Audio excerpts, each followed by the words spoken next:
بسم اللہ الرحمن الرحیم بسم اللہ الرحمن الرحیم عقیدتنا فی طاعت الائمہ۔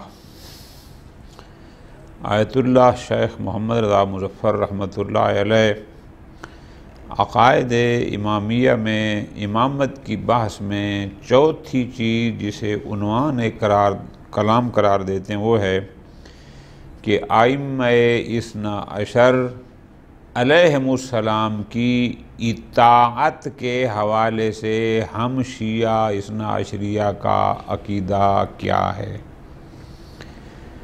ہم ان کی اطاعت کو واجب سمجھتے ہیں، واجب نہیں سمجھتے؟ اگر واجب سمجھتے ہیں تو ہمارے پاس دلیل کیا ہے؟ آج کے اس درس میں ہم فقط آیت اللہ مظفر رحمۃ اللہ علیہ کے عقائد امامیہ کا متن پڑھیں گے، اور اگلے درس سے انشاءاللہ آیت اللہ محسن خراجی اس کی پھر شرح شروع کریں گے، جو کچھ دن چلے گی بہت تفصیل کے ساتھ انشاءاللہ۔ عقیدتنا فی طاعت الائمہ کہ ائمہ اثنا عشر کی اطاعت کے حوالے سے ہم شیعہ کا عقیدہ کیا ہے۔ فرماتے ہیں نعتقد، ہمارا اعتقاد، ہم شیعہ کا عقیدہ یہ ہے ان الائمۃ ہم اولو الامر، کہ یہ ائمہ اثنا عشر یہ اولو الامر ہیں،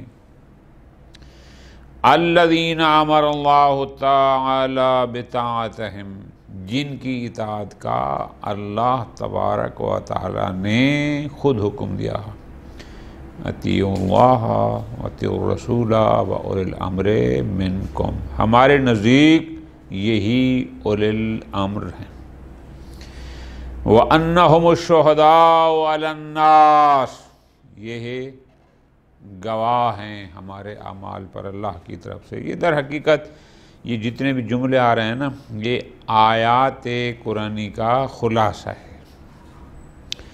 انہم ابواب اللہ، یہی باب اللہ ہیں، یعنی انہی کے ذریعے ہی ہم اللہ تک پہنچتے ہیں، اس کی معرفت حاصل ہوتی ہے، اس قریب ہوتے ہیں۔ والسبیل الیہ، یہی طریق الی اللہ ہیں، سبیل الی اللہ ہیں، یہی اللہ تک پہنچنے کا، اس کی معرفت کا، اس کو جاننے کا طریقہ ہے۔ والادلاء علیہ، یہی ائمہ ہی اللہ پر دلیل ہیں۔ کیا مطلب؟ یعنی اس کی طرف رہنمائی کرنے والے ہیں، نشاندہی کرنے والے ہیں۔ وَأَنَّهُمْ عَيْبَةُ عِلْمِهِ، یہی ائمہ اس کے علم کا خزانہ ہیں۔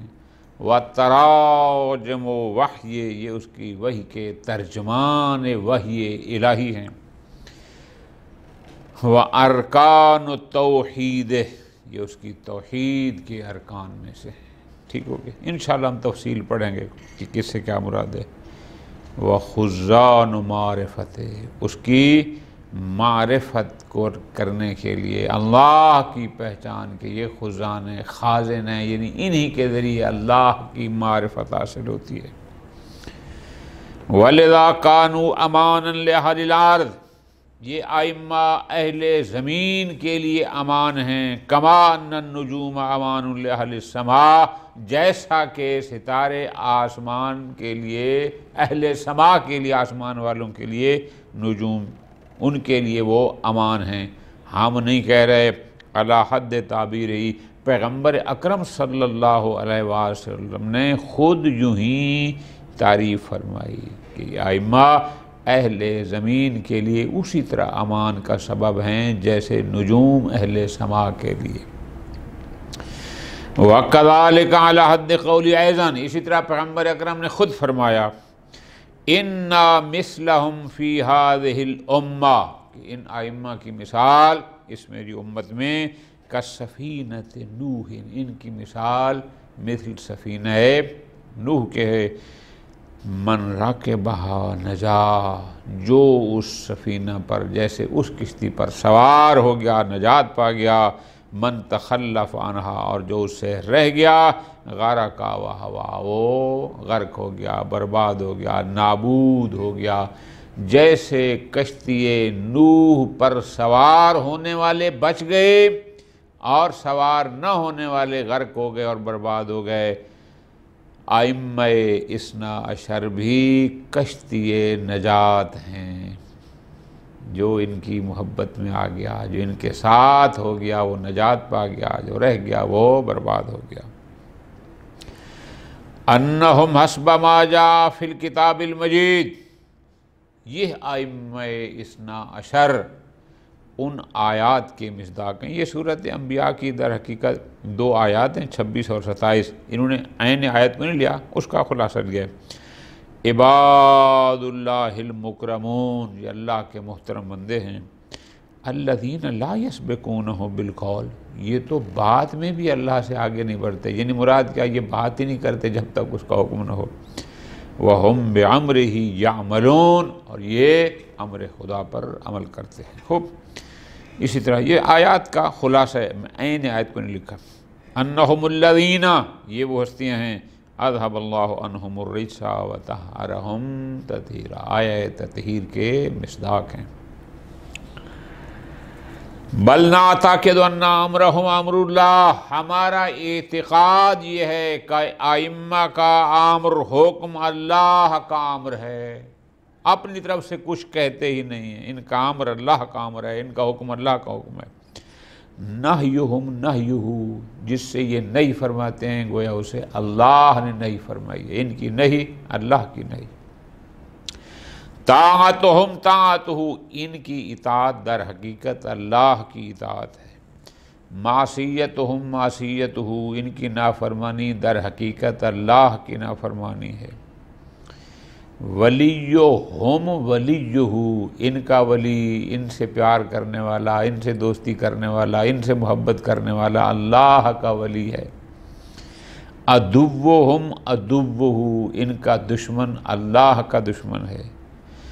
لا یجوز الرد علیہم، ان کے کسی فرمان کو ٹھکرانا، وہ کچھ فرمائیں اور اس کو ٹھکرانا جائز نہیں ہے، درست نہیں ہے۔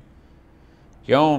الراد علیہم کالراد علی الرسول، ائمہ اثنا عشر کے کسی حکم کو ٹھکرانا ایسا ہے جیسا کہ پیغمبر اکرم صلی اللہ علیہ وآلہ وسلم کے حکم کو ٹھکرانا ہے۔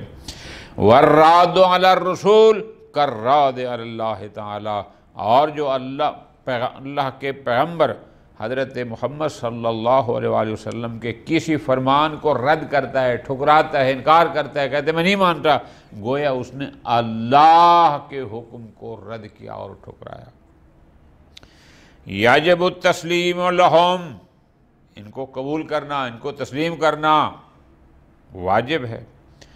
الانقیاد لامرہم، جو حکم دیں اس حکم کی پر عمل کرنا لازم ہے۔ الاخذ بقولہم، اور ان کے فرمان کو لینا، اس کو قبول کرنا واجب ہے۔ ولہذا نعتقد، اس لیے ہمارا اعتقاد یہ ہے کہ ان الاحکام الشرعیۃ الہیہ، جتنے بھی احکام شرعیہ الہیہ ہیں، لا تستقی الا من نمیر مائہم، وہ انہی کے چشمہ معرفت سے سیراب ہوتے ہیں، یعنی ان کا جو حکم ہوتا ہے، نمیر کا لفظی معنی ہوتا ہے ماء النمیر، صاف شفاف پانی، لیکن یہاں مرادی معنی ہے، یعنی ان کی محبت سے ان کی سیرابی ہوتی ہے، ظاہر ان پر عمل خود کرتے ہیں اور پھر دنیا کرتی ہے اور پھر احکام۔ لا یصح اخذھا الا منہم، احکام شرعیہ الہیہ کو سوائے ان کے کسی اور سے لینا صحیح نہیں ہے، جو یہ کہیں گے وہی حکم خدا ہوگا، ان کو چھوڑ کر کسی اور سے شریعت لینا لا یصح، درست نہیں ہے۔ لا تفرغ ذمۃ المکلف بالرجوع الی غیرہم، اگر کوئی ان کو چھوڑ کر کسی اور سے شریعت لے گا تو ایسا مکلف بری ذمہ نہیں ہوگا۔ کیوں؟ چونکہ یہی علم الہی کے خزان ہیں، احکام شرعیہ بواسطہ پیغمبر سب ان کے پاس ہیں، ان کو چھوڑ کر کسی اور سے آپ لیں گے آپ کا ذمہ بری نہیں ہوگا، جو یہ کہیں گے وہ کرو، جس سے روکیں رک جاؤ۔ ولا یطمئن بینہ وبین اللہ الا انہ قد ادی ما علیہ من التکالیف المفروضہ الا من طریقہم۔ بندے اور اللہ کے درمیان کوئی شخص مطمئن نہیں ہوتا کہ میں نے ذمہ داریاں ادا کر دی ہیں، کہ جو اس پر ڈیوٹیاں تھیں وہ ادا کر دی ہیں، جب تک الا من طریقے میں ان سے اپنی شرعی ذمہ داریاں کو نہیں لے گا، بینہ و بین اللہ، بندہ اپنے اللہ کے درمیان مطمئن نہیں ہوتا۔ انہم کسفینۃ نوح من راکبہا نجا ومن تخلف عنہا غرقا فی ھذا البحر۔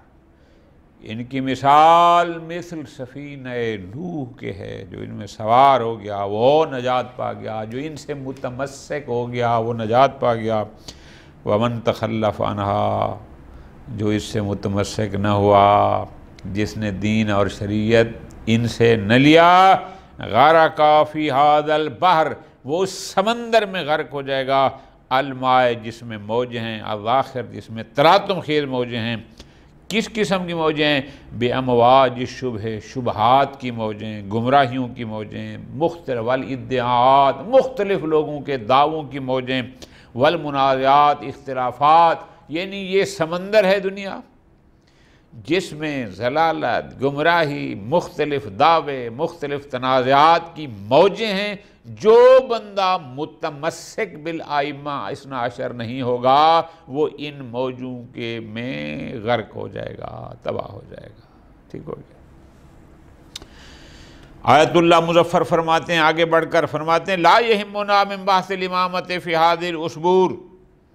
آج کے دور میں یہ اہم نہیں ہے کہ ہم یہ ثابت کریں کہ انہم ہم الخلفاء الشرعیون، کہ یہی صحیح خلیفۃ اللہ ہیں، وَأَهْلُ السلطنت الہیہ، ان کے پاس ہی الہی سلطنت اور حکمرانی ہے، اللہ کی طرف سے نہیں، اس کی ضرورت نہیں ہے۔ کیوں؟ فَإِنَّ ذَلِكَ أَمْرٌ مَضَىٰ فِي ذِمَّةِ التاریخ، چونکہ یہ ساری باتیں تاریخ ثابت کر چکی ہے کہ نبی کے بعد شرعی حاکم، نبی کے بعد حق کی حکمرانی کس کو تھا، یہ سب کو پتہ ہے، ہم ادھر جانا ہی نہیں چاہتے کہ انہی کو تھا۔ لیس فی اس بات ہی ما یعید دورۃ زمن من جدید، اب ہم ان گزری ہوئی باتوں کو دہرانا نہیں چاہتے، یا وہ حقوق جو صاحبان حق سے سلب کیے گئے، کہ جو جس کا حق تھا اس کو نہ دیا گیا اور سلب کیا گیا، ہم ادھر نہیں جانا چاہتے۔ ہمارے لیے یہ بات اہم نہیں ہے کہ ہم یہ ثابت کریں کہ امامت ان کی، خلافت ان کا حق تھا، حکمرانی، یہ باتیں تاریخ میں ثابت ہیں، کوئی دل سے مانتا ہے اور کوئی نہیں مانتا، ہمیں ہاں، ہمارے لیے جو اہم بحث ہے جس کو ہم چھیڑ رہے ہیں اور جس کی ضرورت ہے وہ یہ ہے، انما الذی یہمنا منہ ما ذکرنا، وہ ہے من لزوم الرجوع الیہم، ہمارے لیے ہم یہ ہے کہ ان کی طرف رجوع کرنا تمام امور میں، چاہے وہ دینی ہوں چاہے وہ دنیاوی، چونکہ سب بیان کر گئے، رجوع کرنا لازم ہے۔ فی الاخذ باحکام اللہ الشرعیہ، احکام شریعہ کو ان سے لینا، و تحصیل ما جاء بہ الرسول الاکرم علی الوجہ الصحیح، جو کچھ پیغمبر اکرم صلی اللہ علیہ وآلہ وسلم لے کر آئے صحیح طریقے پر اس کا حاصل کرنا، وہ انہی سے ہے۔ ان کے بغیر ہمیں پیغمبر کی شریعت صحیح انداز میں کہیں اور سے نہیں مل سکتی۔ سبحان اللہ۔ آگے فرماتے ہیں، وَأَنَّ فِي أَخْذِ الْأَحْكَامِ مِنَ الرُّعَاةِ وَالْمُجْتَهِدِينَ الَّذِينَ لَا يَسْتَقُونَ مِن نَّمِيرِ مَائِهِمْ۔ سبحان اللہ۔ احکام شرعیہ کو لینا ایسے راویوں سے یا ایسے مجتہدوں سے جو معرفت محمد و آل محمد کے سمندر سے، پانی سے سیراب نہیں ہوتے، وَلَا يَسْتَضِيئُونَ بِنُورِهِمْ، جو ان کے نور علم سے روشنی حاصل نہیں کرتے، ایسے راوی اور مجتہد، ابتعاداً عن محجۃ الصواب فی الدین، محجہ کہتے ہیں گزرگاہ، یعنی جو دین میں صحیح چلنے کا راستہ ہے اس راستے سے دور ہوتے ہیں، ایسے لوگوں سے لا یطمئن المکلف من فراغ ذمتہ من التکالیف المفروضۃ علیہ من اللہ تعالی، کبھی بھی مکلف یعنی ہم لوگ جو مکلفین ہیں کبھی بھی وہ ذمہ داریاں جو اللہ تبارک و تعالی کی طرف سے ہم پر عائد ہوئی ہیں ان سے فارغ و ذمہ ہونے کا اطمینان ہمیں کبھی حاصل نہیں ہو سکتا اگر ہم ان سے لیں جو در آل محمد سے فیض یاب نہیں ہوتے، جو ان کے نور ہدایت سے ہدایت نہیں لیتے، نہیں ہو سکتا۔ فرماتے ہیں لِأَنَّهُ مَا فَرْضِ وُجُودِ الْاخْتِلَافِ الْآرَاءِ بَيْنَ الطَّوَائِفِ وَالنِّحَلِ، ہم دیکھتے ہیں بہت سارے لوگ ہیں کلمہ گو بھی جن کے بہت سارے گروہ ہیں، بہت ساری قومیں ہیں جن میں بہت سارے نظریاتی اختلاف موجود ہیں، فِي مَا يَتَعَلَّقُ بِالْأَحْكَامِ الشَّرْعِيَّةِ اخْتِلَافًا کہ لا یرجا معہ التوفیق، یعنی اتنے اختلاف ان میں آپس میں پائے جاتے ہیں کہ جہاں توافق کی کوئی امید نہیں ہے، ہر ایک کا اپنا ایک سلسلہ ہے۔ تو ایسی صورت میں لا یبقی للمکلف مجال، کسی مکلف کو یہ حق نہیں ہے۔ اتنے سارے لوگ سارے دعوے دار ہیں کہ ہم حق پر ہیں، نظریات مختلف، عقائد مختلف، شدید تنازعات، اب ان ساری صورت میں کسی مکلف کو یہ حق نہیں ہے ان یتخیرا کہ وہ اپنی مرضی سے کسی کو اختیار کر لے، وَيَرْجِعَ إِلَىٰ أَيِّ مَذْهَبٍ شَاءَ کہ جس مذہب کو چاہے ادھر رجوع کر جائے، وَرَأْيٍ اختار اور جس رائے کو چاہے اختیار کر لے، نہ ان حالات میں اور ایسی صورت میں کسی مکلف کو اپنی مرضی کرنے کا اختیار نہیں ہے۔ پھر کیا کرے مکلف؟ ہم لوگ کیا کریں؟ اتنے سارے لوگ ہیں، ہر بندہ کہتا ہے کہ میرا نظریہ حق ہے، میرا عقیدہ حق ہے، جو میں کہہ رہا ہوں شریعت بتا رہا ہوں وہ حق ہے۔ فرماتے ہیں اختیار نہیں ہے کسی کو کہ وہ جو چاہے جس کی چاہے قبول کر لے، نہ پھر کیا کرے؟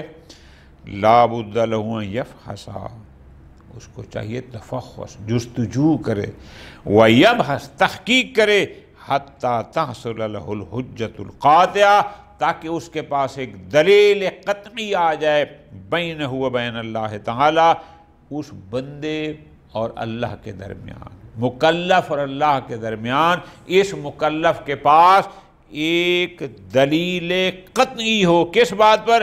علی تعیین مذہب خاص، کہ میں نے اتنے سارے ان گروہوں میں سے مذاہب میں سے کون سے مذہب کو کیوں لیا، اس پر اس کے پاس تحقیق کے ذریعے ایک دلیل قطعی ہونی چاہیے۔ یتیقن انہ یتوسل بہ، جس کے ذریعے اس کو یقین ہو کہ میں اس دلیل اور حجت کے ذریعے یا اس مذہب کے ذریعے پہنچ سکتا ہوں الی احکام اللہ، احکام الہی تک، وتفرغ بہ ذمتہ من التکالیف المفروضہ، اور وہ ذمہ داریاں، وہ تکالیف جو اللہ نے اس مکلف پر فرض کی تھیں، یہ ان سے فارغ و ذمہ ہو سکتا ہے۔ تو پہلے اس کو تحقیق اور جستجو کرنی ہے تاکہ اس کے اور اللہ کے درمیان ایک حجت قاطعہ، ڈاواں ڈول نہیں، قاطعہ ہونی چاہیے۔ فَإِنَّهُ كَمَا يَقْطَعُ بِوُجُودِ أَحْكَامٍ مَفْرُوضَةٍ عَلَيْهِ، جیسے اس بندے کو یہ یقین ہے کہ میں انسان ہوں اور انسان کے بعد میں مسلمان ہوں، بطور مسلمان اللہ تبارک و تعالیٰ نے بہت ساری ذمہ داریاں میرے اوپر عائد کی ہیں، اس بات کا یقین ہے۔ جب یقین ہے یجب ان یقطع بفراغت ذمتہ منہا، تو پھر اس کو اس واجب ہے کہ ان ذمہ داریوں سے فارغ و ذمہ ہونے کا بھی اسی طرح یقین ہو کہ جو تکالیف اللہ نے میرے اوپر عائد کی تھیں میں ان سے فارغ و ذمہ ہوا ہوں، میں اس کو بجا لایا ہوں۔ کیوں؟ عقل کہتا ہے فإن الاشتغال الیقینی یستدعی الفراغ الیقینی، اشتغال یقینی فراغ یقینی کا تقاضا کرتا ہے۔ جب مجھے یقین ہے کہ میں نے فلاں بندے کا مال دینا ہے تو اتنا مال اس کو دوں کہ مجھے یقین ہو جائے کہ جتنا اس کا تھا وہ میں نے دے دیا۔ یہ ہوتا ہے اشتغال یقینی اور حاج۔ جب مجھے یقین ہے کہ اللہ نے کچھ تکالیف میرے اوپر عائد کی ہیں تو پھر ان سے بری و ذمہ ہونے کا بھی مجھے یقین ہونا چاہیے۔ فرماتے ہیں وَالدَّلِيلُ الْقَطْعِ دَالٌ عَلَى وُجُوبِ الرُّجُوعِ إِلَىٰ آلِ الْبَيْتِ۔ دلیل قطعی ہے، ہمارے پاس کوئی ڈاواں ڈول نہیں ہے، ہم کسی تذبذب کا شکار نہیں ہیں۔ دلیل ادلہ قطعیہ دلالت کرتی ہیں کہ احکام شرعیہ کے حوالے سے اہل البیت کی طرف رجوع کرنا واجب ہے۔ انہم المرجع الاصلی بعد النبی لأحکام اللہ تعالی المنزلہ، اللہ کے جو احکام نازل ہوئے پیغمبر کے بعد اگر کوئی مرجع ہیں تو وہ یہی اہل البیت ہیں۔ وعلی الاقل اگر اور نہ بھی مانو تو کم از کم پیغمبر اکرم صلی اللہ علیہ وآلہ وسلم کا یہ فرمان مبارک تو تمام فرقہ اسلامیہ میں موجود ہے، سب مانتے ہیں۔ کس بات کو؟ حدیث ثقلین۔ فرماتے ہیں وَلَعَلَّ قَوْلُهُ عَلَيْهِ افضل التحیات، کم از کم پیغمبر اکرم کا یہ فرمان مبارک کون سا؟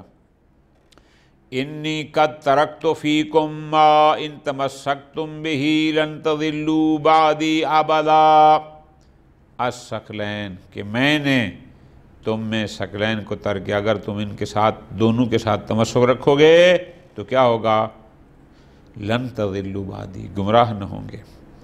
احدہما اکبر من الآخر، ایک شکل بڑا ہے ایک چھوٹا ہے۔ کتاب اللہ حبل ممدود من السماء الى الارض، ایک شکل کا نام ہے کتاب اللہ قرآن، جو زمین و آسمان کے ساتھ ایک وابستہ ہے، جیسے کہ رسی نہیں کھینچی ہوتی ہے، ایسی چیز ہے کہ اس کا براہ راست تعلق ہے۔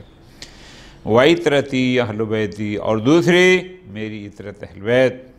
الا وَإِنَّهُمَا لَن يَفْتَرِقَا، خبردار یعنی متوجہ رہو کہ قرآن و اہل بیت کبھی آپس میں جدا نہیں ہوں گے، حتیٰ یاردا علی الحوض، حتیٰ کہ حوض کوثر پر دونوں اکٹھے میرے پاس آئیں گے۔ ھذا الحدیث اتفقت الروایت علیہ من طرق اہل سنت و شیعہ، سب اس کو مانتے ہیں، حدیث ثقلین کا کوئی منکر نہیں ہے۔ سبحان اللہ۔ آگے فرما رہے ہیں فَدَقِّقِ النَّظْرَ فِي هَذَا الْحَدِيثِ الْجَلِيلِ، آپ اسی حدیث میں